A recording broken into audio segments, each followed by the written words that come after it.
इसमें लापरवाही तो मैं तो मानता हूँ सबसे ज़्यादा तो ट्रांसपोर्टर की लापरवाही। एजेंसी ने तो पास कर दिया गेहूँ, खरीद एजेंसी ने तो, लेकिन ट्रांसपोर्टर की कमी है।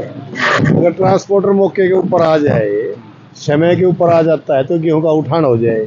अब सरसों का उठान लगभग हो चुका है, इतना एरर है, एक दो दिन में तो कहीं बच रही है, वो सरसों उठ जाएगी।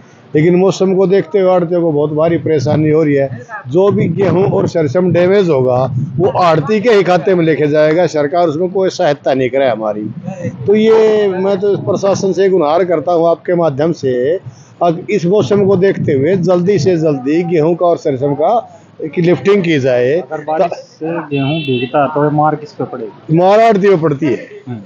अगर बारिश से गेहूं और सरसों भीगता है तो ये मार आड़ती पे पड़ती है, किसी एजेंसी पे नहीं पड़ती। ये आड़ती की जिम्मेवारी तब तक है जब तक माल गोदाम में नहीं जा लेता, इतना आड़ती की जिम्मेवारी। मेरा नाम सुभाष है। बारिश का मौसम है, बारिश आती है तो क्या नुकसान कितना हो जाएगा? नहीं, नुकसान बारिश आती है तो नुकसान तो बहुत ज्यादा होता है, पर हमारे पास पर्याप्त मात्रा में तिरपाल वगैरह है। हम इधर फसल को आने के बाद में नुकसान बहुत कम होने देते हैं। तो ऐसे में कहीं ना कहीं हजारों क्विंटल लाखों क्विंटल गेहूं जो है वो खुले आसमान में पड़ा है। देखो जी, अब क्या बताए, खुले आसमान में पड़ा हुआ परमात्मा की मर्जी है, पर हमारे पास तो इसका बचाने के लिए पर्याप्त मात्रा में मतलब हमारे पास सिस्टम है। तिरपाल बहुत ज्यादा हमारे पास में, एक एक के पास में 5-5 लाख रुपए के तिरपाल है हमारे पास में। इतना गेहूं उठान में कोई उठान में दिक्कत हो रही है जी, काफी दिक्कत हो रही है। ऐसा है कि आगे जहाँ माल उतरता है वहाँ पे लेबर नहीं है।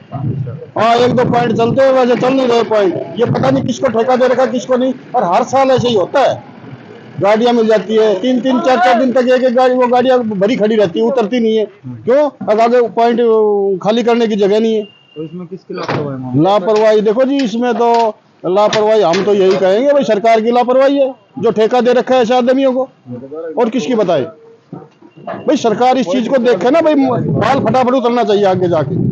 हाँ भाई, कोई भी अपना किसान या कोई भी है भाई, आंधी तूफान आओ बारिश में आओ, क्योंकि 6 महीने की जैसे मेहनत के बाद में ये फसल तैयार बनकर भाई मंडियों में आवा बिकने के लिए, फिर बारिश की वजह से गिरे मटी हो, तो कोई भी आदमी या कोई भी किसान या कोई भी आड़ती ना चाहे भाई इस टाइप की घटना हो। हम तो भगवान से दुआ करें हाँ आगे भाई 2-4 दिन के बाद में और भाई मौसम फिर साफ हो जाए और भाई सुचारू रूप से काम चल रहा है। क्या कारण है उठान में धीमी चल रहा है या उठान ये है जी, जैसे गेहूं की आवाज एकदम होती है मशीनों की वजह से, और उठान बहुत धीमी गति से होता है। और कुछ पीछे जैसे ये ट्रांसपोर्ट के ठेके वगैरह नहीं हुए थे तो उसकी वजह से मतलब आईडी वगैरह जनरेट नहीं हुई थी, तो गाड़ियां ऑनलाइन वगैरह नहीं हो रही, ये दिक्कत आ रही है। लेकिन आज से सुचारू रूप से काम शुरू हो रहा है।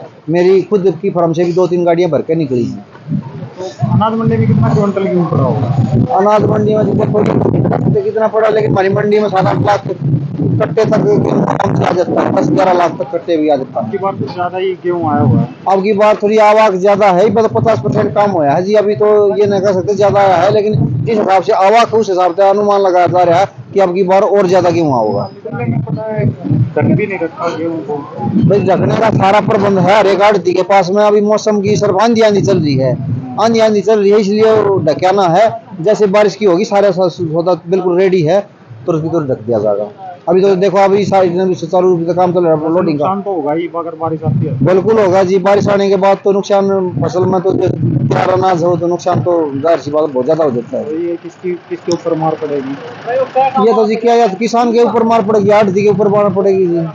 प्रशासन को इस चीज के लागू नहीं होता, वो तो ये नुका इतना यहाँ से उठा नहीं है ना, इतनी ज्यादा आड़ती जिम्मेवार या किसान जिम्मेवार है। क्या नाम है? मेरा संदीप कुमार है जी।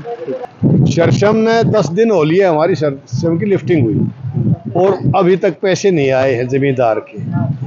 और जब हम एजेंसी को इसके बारे में बताते हैं तो एजेंसी ये कहती है भी ट्रांसपोर्टर की ये जो गाड़ियां हैं ये ऑनलाइन नहीं होने की वजह से दिक्कत आ रही है। और जमींदार इससे परेशान है, क्योंकि अप्रैल के अंदर जमींदार को कृषि कार्ड भी भरना पड़ता है, बच्चों की फीस के पैसे भी देने पड़ते हैं, और जी काफ़ी खर्चा अप्रैल के महीने में होता है। और जमींदार ये बात देख रहा है मेरा पैसा है, अब रोज़ हर 10 जमींदारों के डेली फ़ोन आते हैं हमारे पास, जी पैसे कब आएंगे, पेमेंट नहीं होगी। पेमेंट नहीं हो रही उनकी।